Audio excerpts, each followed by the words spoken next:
All right.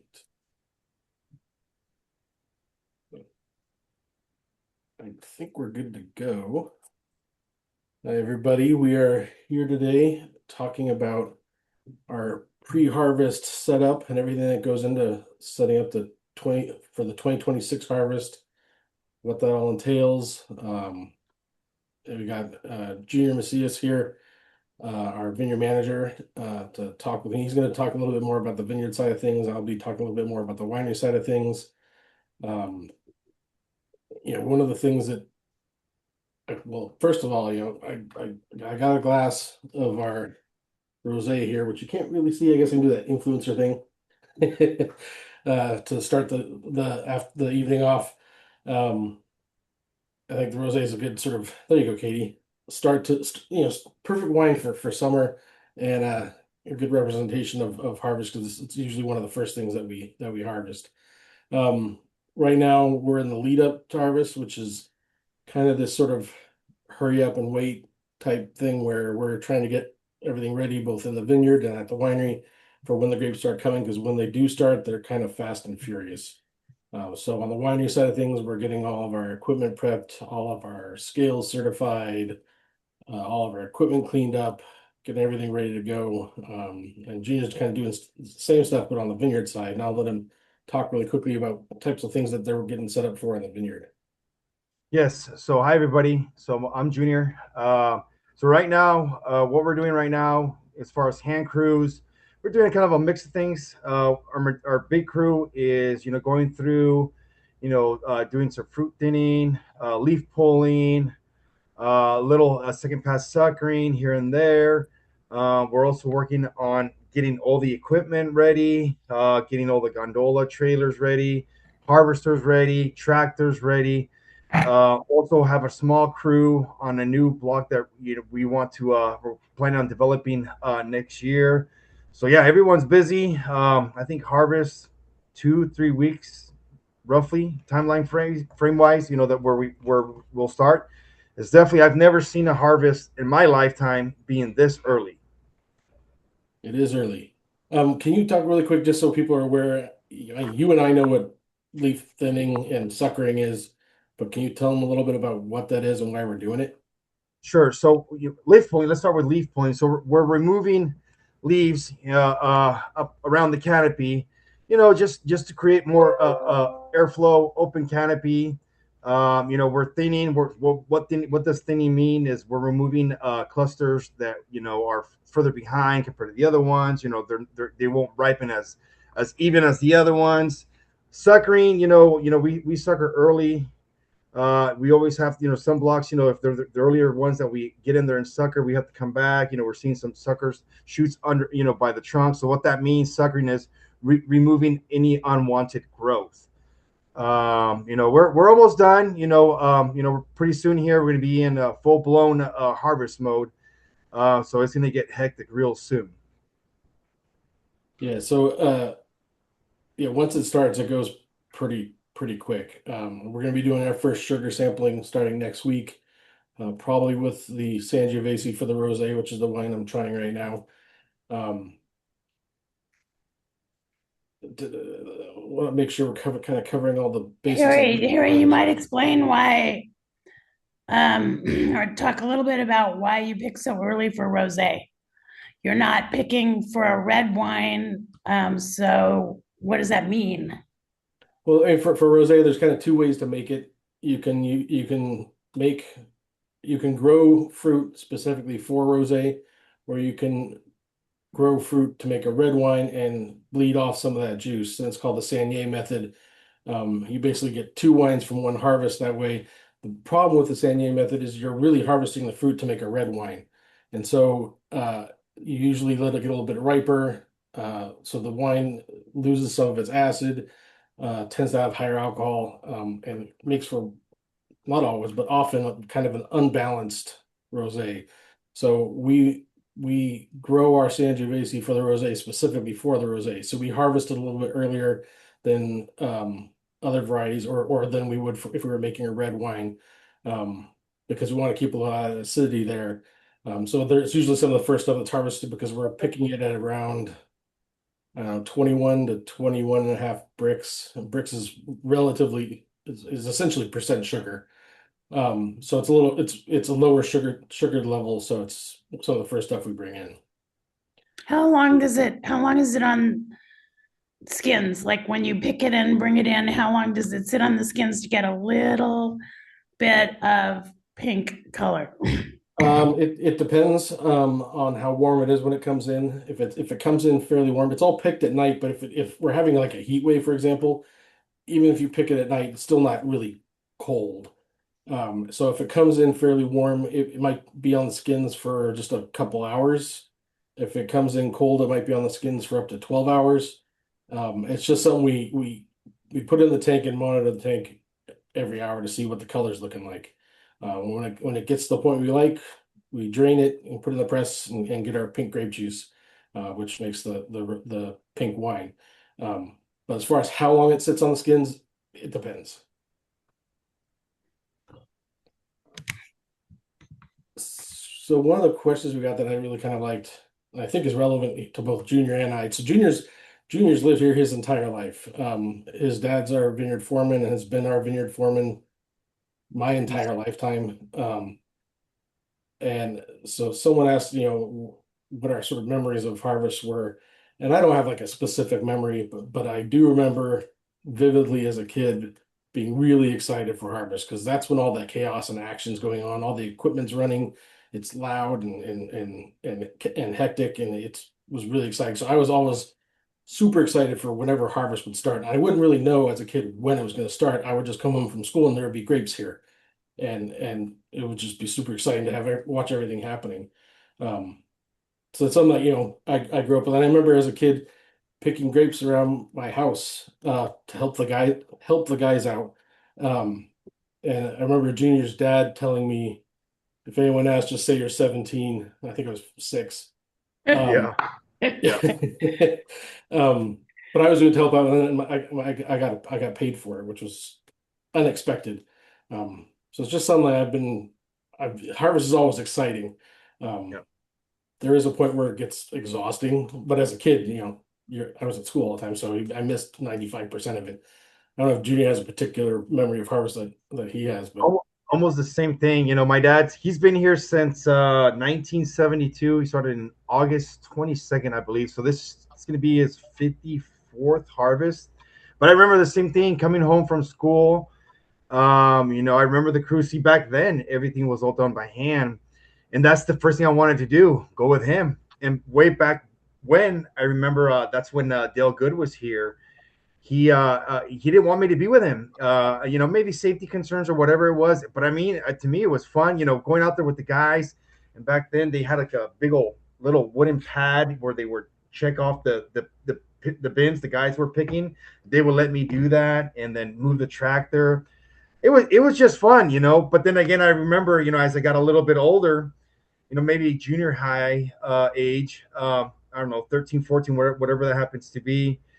Same thing, on the weekends or whatever, if there was a holiday that, and they were short on labor, guess who they were calling? Me. And at that point in time, man, it was super hard work. I hated it. It wasn't as fun as being out there with the guys, just watching them pick, even pulling leaves out of the gondolas, emptying out the picking pans or, docking them, their picking pans, just keeping a track of that. But, man, as a kid, I remember that perfectly. And I remember when we used to go help, either pulling leaves out of gondolas or whatever we were doing, it was freezing cold in the morning, and by lunch you were burning hot. It was the heat swings were quite large, and that's just part of September in Northern California and part of picking grapes.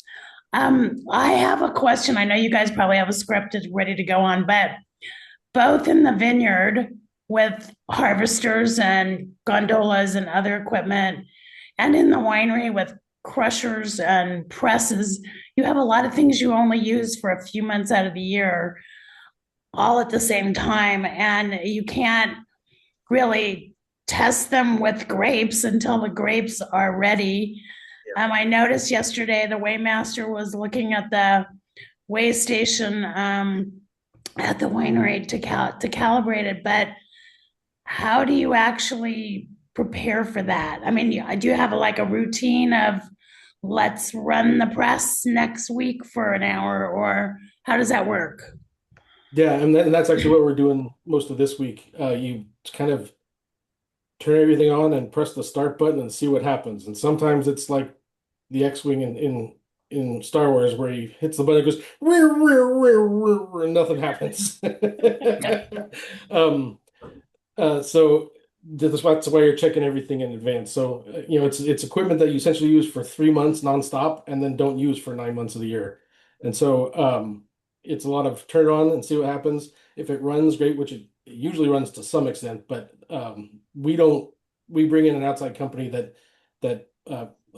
does a sort of repairs and maintenance on the equipment, and they do it kind of a checkup and say, okay, we need to replace these parts before you can really get up and running. But inevitably, something needs some sort of adjustment or new part or tune up. So is that like somebody from the company that sold you the equipment usually? There's companies that do the maintenance on the equipment. It's not the company that sold us the equipment, but they're like Mechanic. they're like certified mechanics for that brand, and so Right. they have guys that will come out, get everything up and running, and or do any repairs or maintenance on it. So we're good to go when things start. So usually starting like a month in advance, testing and checking everything. I see. I assume it's fairly similar in the vineyard, except there's mainly just harvesters, right? Yeah, the biggest thing for us is by far, as far as prepping, the most time consuming as far as getting ready is the harvesters. But we got into the rhythm over the years. We know what to go through. We know what can go wrong. We know what to replace in advance. It's just bow rods. That's what shakes the vine, bearings. But it's nothing really major. And like for us, it's we can't go out there and just, or let's go pick a vineyard. No, we can't do that. So we try them. It's as best as we can. Usually the first pick is always where you fine tune everything. Everything usually goes pretty good. I mean, there is a rare occasion here and there. We've had it happen. I forget if it was 2-3 years ago. It took machine 3 to get everything fine tuned. But then again, it's just trial and error. It's going to happen. You think you have something ready, but you might overlook something or something breaks. But you always have a backup. But usually, everything usually goes like it should. So, but yeah, usually a month in advance.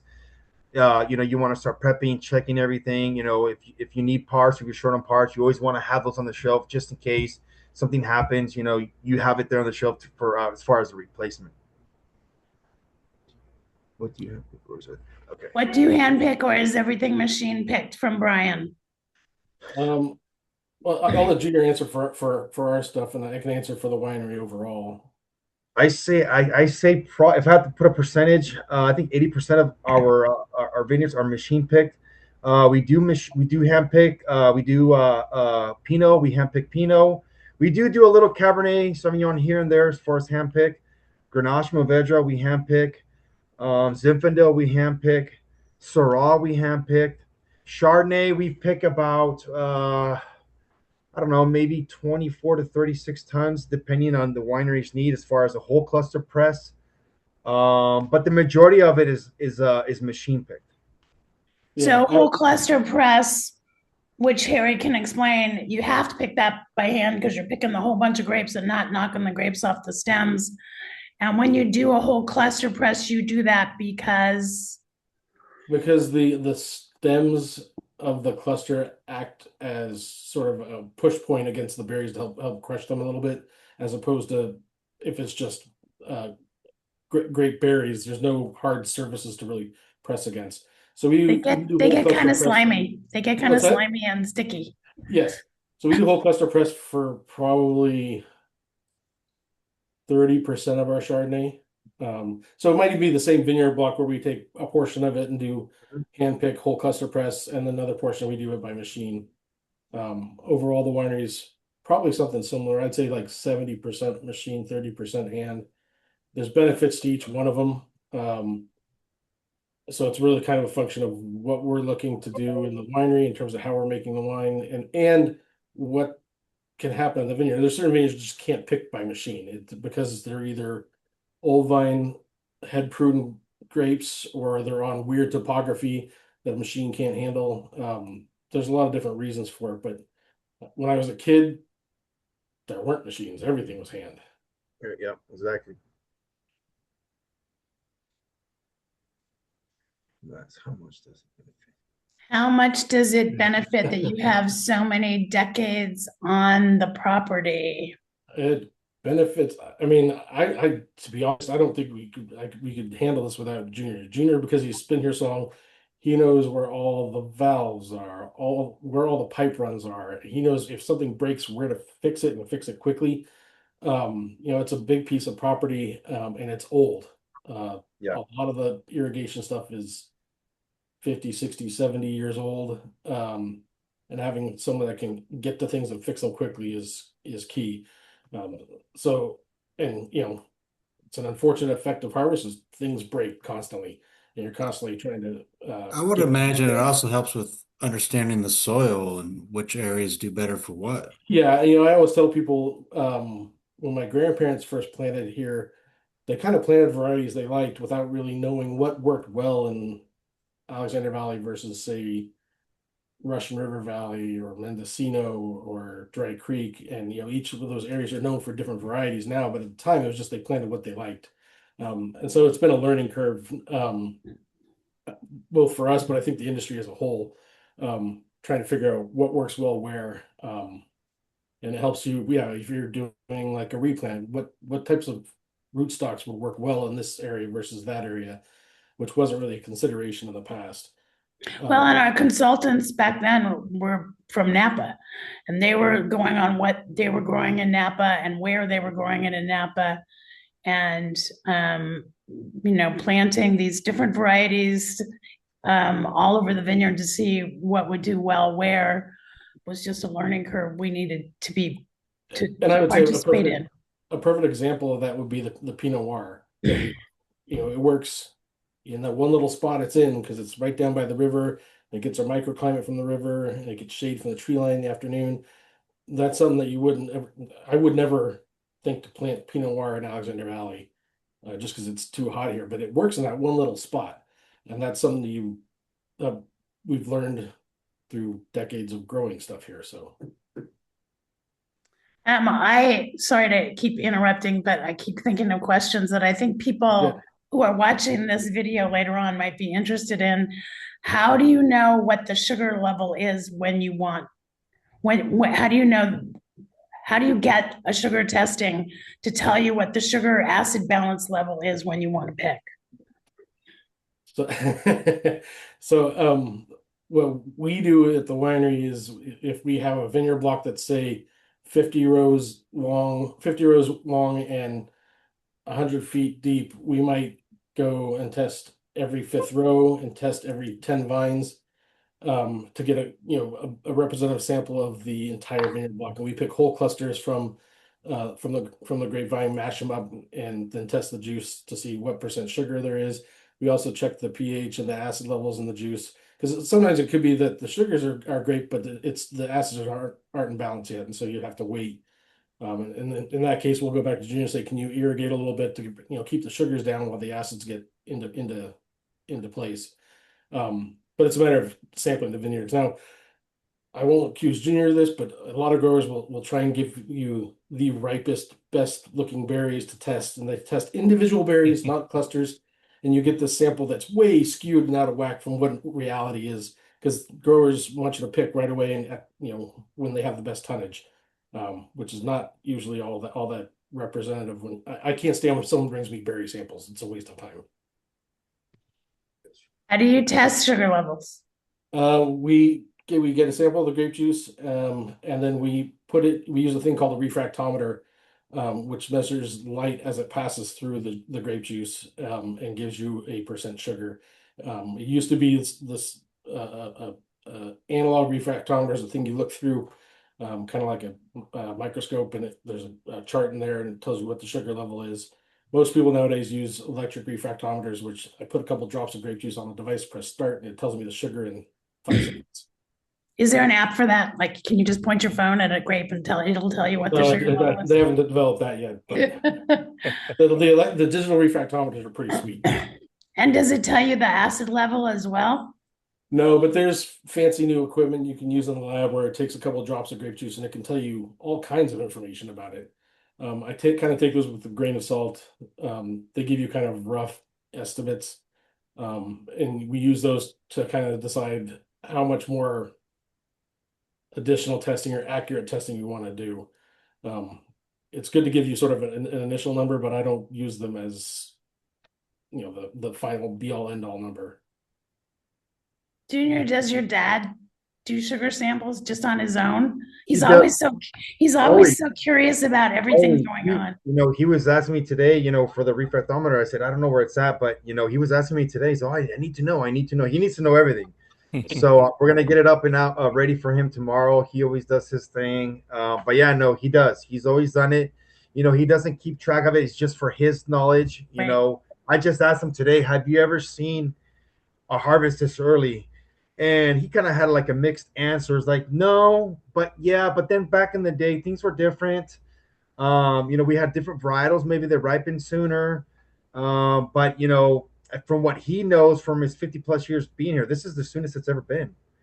Well, So it's a smaller crop, so that's going to affect that. Yeah. The grapes will get ripe faster within a smaller crop, and Yeah. we'll all be done sooner and can go And higher fishing. quality, yeah. We can go fishing Exactly. in November. So, Yeah, so- and how does the quality look to you? to me, Yes. to me it looks great. Yes, it is a lighter year. We had somewhat of a heat wave in March. So things started waking up sooner than later. We had a little bit of rain in April, even into May, so that kind of slowed things down. But still, we were off to a fast start this year. So with that, yeah, it's reflecting on the yield. So it is lighter. Not every varietals, but I think overall, as an average, I do think everything's going to come in lighter. So it's going to translate to a much better quality. That's good. That's good to hear. Yeah, because we spend a lot of time, every year, on thinning, dropping fruit, uneven fruit. This year, although we are doing it, we're not as extensive as it has been in the past. So, yeah, that alone right there just shows it's going to be a lighter year. Yeah. Lighter years tend to lead to greater concentration, so it sounds like 2026 will be great. We don't want to even venture that guess yet. It's a little bit early for us Let's stick to that. Let's stick to that plan. For us to be opining about the quality of the vintage before we Before pick the a berries grape. are even off the vine. Harry, we have I think a great tradition of having interns come for harvest. And yeah, can you just talk a little bit about what that means, what they do, how you divide the work shifts and the workload when we have interns here, international interns? Yeah, so we usually get 3 interns a year, and they're usually from the Southern Hemisphere because they have opposite seasons from us. So we don't get people from like France and Italy because their harvest at the same time. But we get people from Chile and Australia, New Zealand, South Africa, and they come and they stay here and work with us all through harvest. And during harvest, we typically run 3 shifts, and we run 24 hours a day. So 3 8-hour shifts. Nobody works 8 hours, but and we usually put one kind of on each shift. And they're doing everything from lab work to fermentation inoculations to barrel downs, kind of any and everything that all of our normal cellar staff do. But we just need the extra hands, and they want the extra, work experience. I went and did the same thing when I got out of college. I worked a harvest down in Chile. I don't enjoy doing 2 harvests a year. Some people like it, but it's not me. But it is definitely a good learning experience for them. It was a good learning experience for me when I did it. So. And this year they're Mexico, Argentina, and Argentina. Yeah, so it's Mexico and then 2 brothers from Argentina. Nice. Mendoza. Do you know where they're from? I don't. I'd have to ask Kevin. I'm not sure he even knows actually. So, um, I can find out, but right now I don't know. Okay. Digressing a moment, when are you looking to start harvest? Next We're week? probably going to be doing, I'm guessing around 3 weeks. I'll know more on Oh, Monday. We're doing our first sugar sampling on Monday, so oh, okay. that'll give me a better idea. But just based on how things look, I'm thinking 3 weeks. Yeah. But our winemaker said we would probably do rosé for a few days, and then it might be a week or 10 days before we do anything else. So usually at the beginning of harvest, it's a lot of hurry, hurry, hurry, get everything ready, do one thing, and then wait And as things then come wait a few along. days. Right. Yeah, And then the fast and furious part is late September, early October, and that's Yeah. when the winery's full and you're just trying to bring in stuff as fast as you can. right. And how long will harvest tend to last? And how do you stay motivated from beginning to end with those crazy hours? I always tell people, so in 2011 we did a family trip to France, and we went down to different wine regions in France. And I always asked every winemaker at every winery you went to, so when does your harvest start and how long does it last? And all of them had the same length. They all had different start points, but everyone's harvest was 2 weeks, no matter where we were in France. Really? Yeah, Because they and I make was one like, well, wine. it's because in Bordeaux, they just do the Bordeaux varieties and they all ripen at the same time. In Burgundy, they just do Burgundy varieties and they all ripen at the same time. So here we do all of them. And so our harvest, the wineries portion of harvest is longer than the vineyards portion. Yeah. Because on the last day the vineyard picks grapes, the winery has to receive them, ferment them all, press them all, get them all back in the barrel. And that takes, several weeks. So the wineries harvest, I usually say, is about 3 months long. What do you say, Junior? How long is I your think, harvest? I mean, I think for us, again, going on an average year as far as start and stop time, usually, consistently, we've always started like the week after Labor Day. We'll go up into the end of October, maybe into November. This year being earlier, we'll probably go into mid-October. So I would say around 2 months, give or take 8 to 10 weeks, depending on the yields, because some if we have a bigger yield, the longer we have to wait for space. So, but yeah, I'd say 8 weeks. 8 weeks is about average. Yeah, it always used to bug me when I was having the night shift because you're like, we're gonna have our harvest party next week. I'm like, we're not done yet. I'm still working nights for another month. Yeah. And we're longer because of Gewürztraminer. We're longer than France because we have Well, all I the understand that, but we're longer than Junior because of Gewürztraminer. no. We're longer than junior because junior finishes on October 15th with the last block of Not cabinet. done because it's all got to be fermented. Yeah, Right. we still have 2 weeks of fermenting, pump overs, barreling it down. The winery's harvest is longer than a vineyard harvest anywhere, even in France. Yes. Yes, and the interns stay till Thanksgiving or mid-November, and that's kind of when I think of as the harvest season Yeah. being over. So I mean, technically, the harvest, if you look at the definition of harvest, is what Junior says. But in terms of our work schedule, the harvest hours are Yeah. Not until it's done fermenting. Yes. but it's still a great time to visit the winery. Yeah.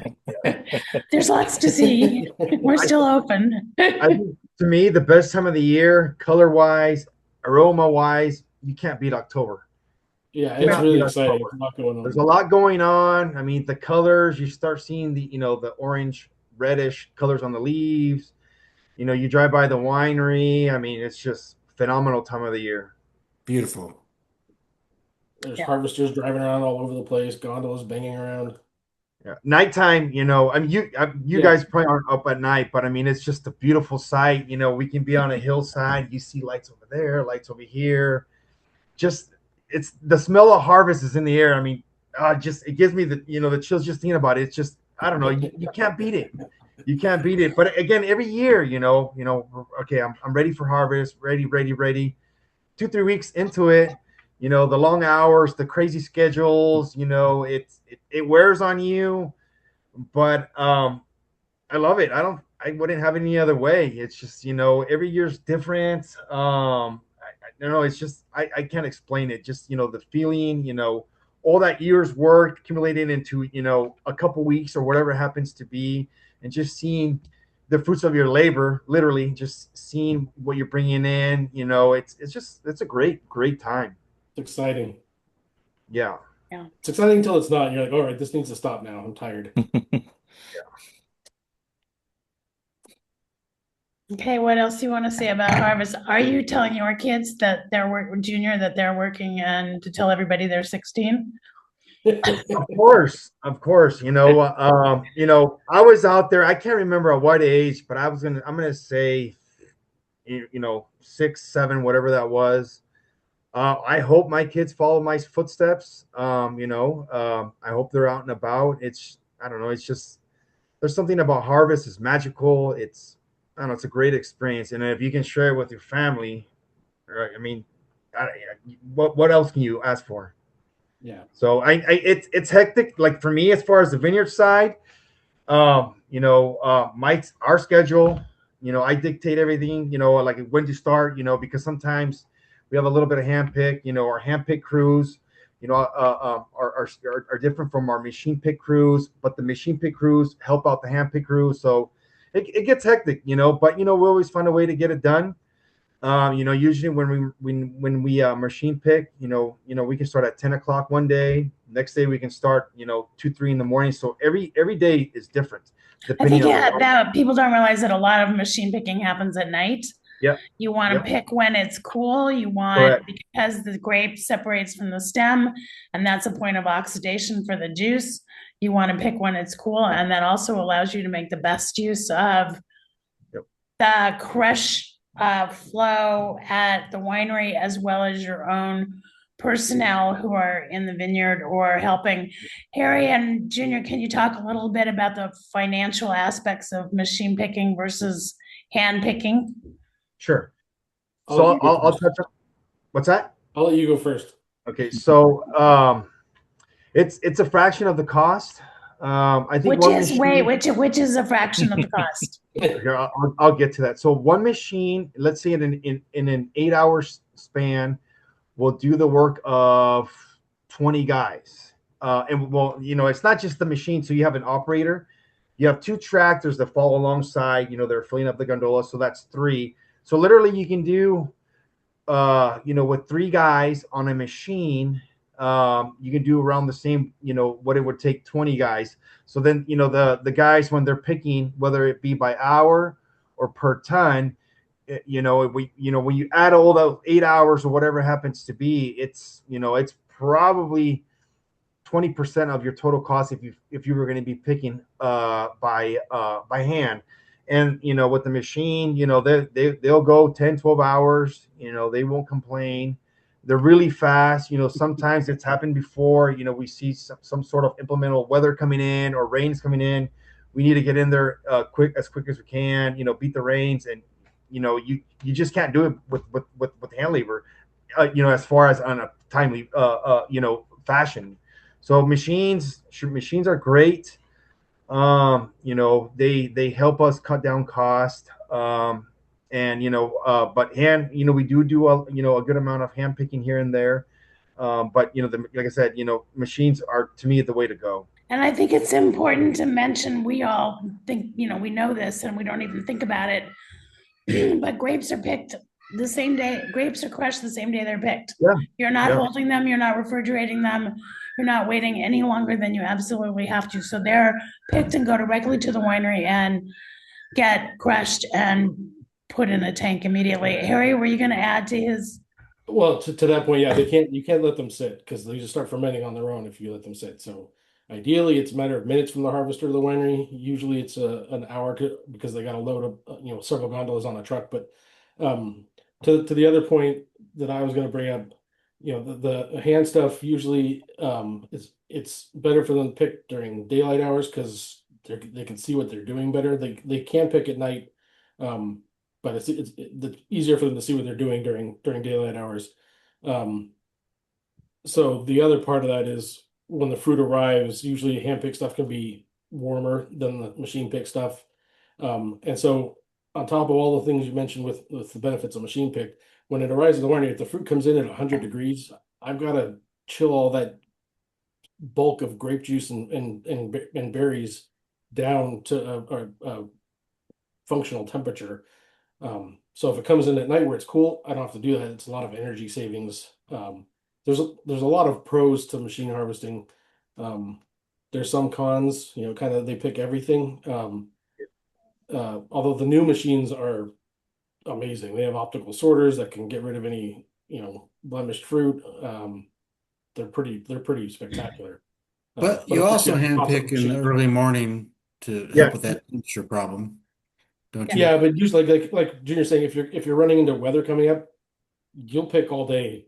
You'll pick all night and all day just to try and get stuff in before weather. So when that's the case, stuff comes in. Usually we have stuff coming in from 6 a.m. until sometimes 11 o'clock, 12 o'clock at night. Yeah. Those days are exhausting. Yeah. And we do a lot of hand picking at night too. Same thing, that's when the fruit is, the coldest.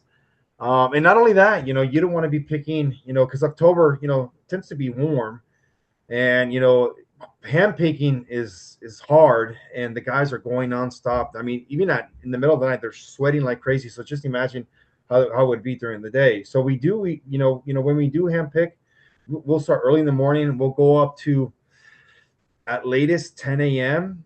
But usually they'll pick 4 or 6 hours, whatever the winery wants. We'll get it done within 4 to 6 hours, so they're home resting by no later than noon. So do we have 2 machines, Junior, or 3 machines? We have three machines. That's good. Yeah. So again, the most of the time, it's just one machine, but sometimes the winery wants a huge amount of tonnage, so we have to have 2 machines out there to finish at a certain time, because a lot of the times we can be out there machine picking and we have to come back and do some hand picking here and there. So machine picking is always there. But yeah. All righty. Well, this has been very interesting and informative. Any other questions?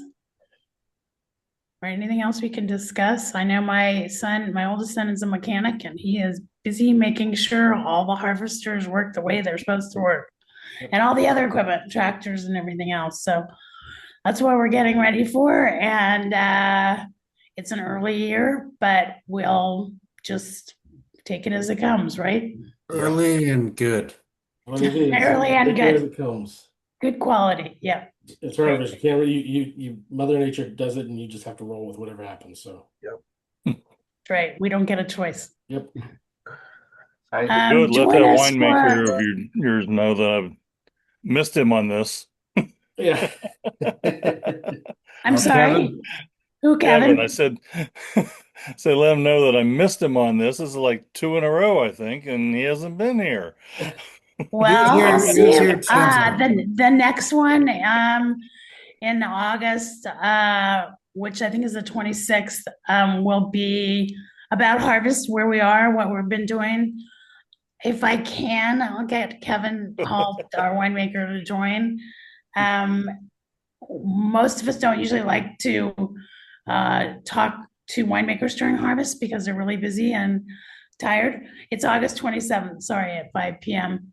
But I'll see what I can do. But if Kevin can't join us, I'll have a full report on what's going on in the winery and where we are and what we're doing. And he's so focused and intense and concentrated on making great wine that sometimes you just want to leave him alone. Leave him alone.